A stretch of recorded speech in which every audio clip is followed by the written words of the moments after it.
नमस्कार, मी लतिका। आज मी तुम्हाला मसूरची डाळ बनवून दाखवणार आहे। त्यासाठी बघा 1 वाटी एवढ्या आकाराची मसूरची डाळ घेतलेली आहे आणि हिला काय करणार 2 ते 3 पाण्याने स्वच्छ धुवून घेणार आहे। भिजत घालायचे नाही, फक्त धुवून घ्यायचे स्वच्छ। कुकर मध्ये बनवणार आहे तर कुकर गरम करायला ठेवलेला आहे। ह्याच्यामध्ये आपण तेल काढून घेऊया। तेल काढायचं अर्धी पळी आणि गरम होऊन देऊया।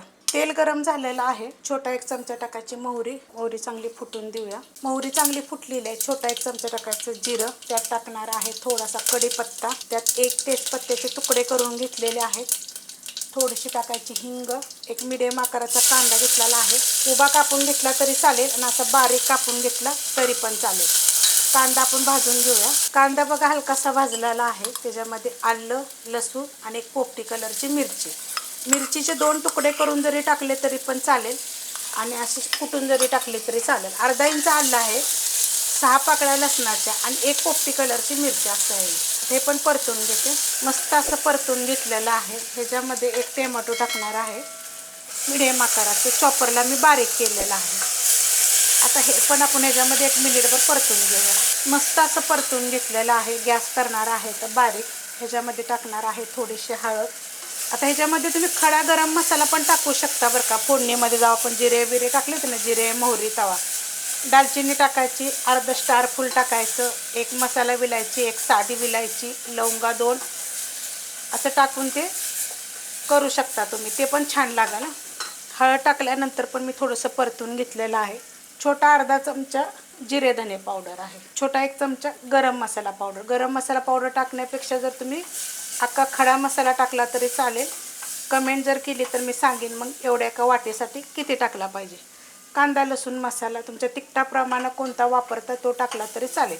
परतून घेते। मस्त असं परतून घेतलेलं आहे। मिरची पावडर जरी टाकली तरी चालू शकते। चवीप्रमाणे टाकायचं मीठ, मिक्स करून घेते। बारीक गॅसवर बघा चांगलं परतून घेतलेला आहे मसाला। त्याच्यामध्ये डाळ फक्त स्वच्छ धुवून घेतलेली आहे, काढून घेते।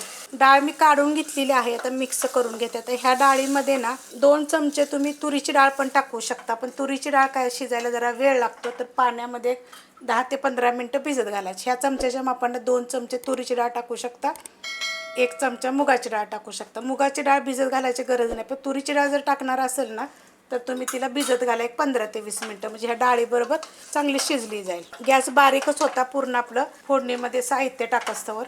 आता ह्याच्यामध्ये मी पाणी टाकणार आहे, कोमट पाणी आहे, एकदम थंड पाणी नाही किंवा साधं पाणी नाही, हलकं कोमट पाणी केलेलं आहे मी। तुम्हाला डाळ किती पाहिजे त्या हिशोबात आता पाणी टाकायचं। ह्याच्यामध्ये मिक्स करून घेते। मिक्स करून घेतलेलं आहे पाणी टाकल्यानंतर। आता पाणी किती होतं तर ह्या ग्लासप्रमाणे 1.5 ग्लास होतं, कोमट पाणी होतं।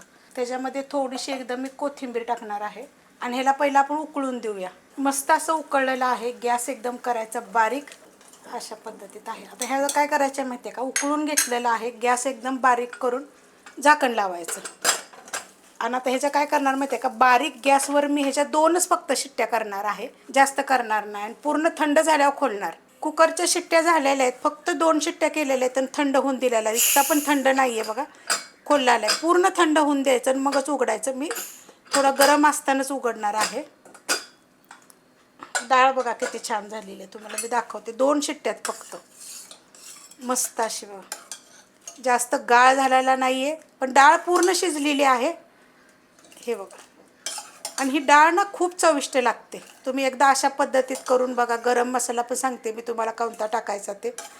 आणि जर अजून पातळ पाहिजे असली तर मग थोडंसं गरम पाणी टाकायचं आणि एकदा उकळून घ्यायचं। वरनं थोडेसे मग उकळल्यानंतर कोथिंबीर टाकली तरी चालेल, आपण अगोदरच टाकली होती। एकदम झटपट अशी तुम्हाला ही रेसिपी दाखवलेली आहे। कशी वाटली मला कमेंट करून सांगा। तुम्ही कशी बनवता ती पण मला कमेंट करून सांगा। रेसिपी आवडली तर लाईक करा, सबस्क्राईब करा, कमेंट करा आणि शेअर बी करा।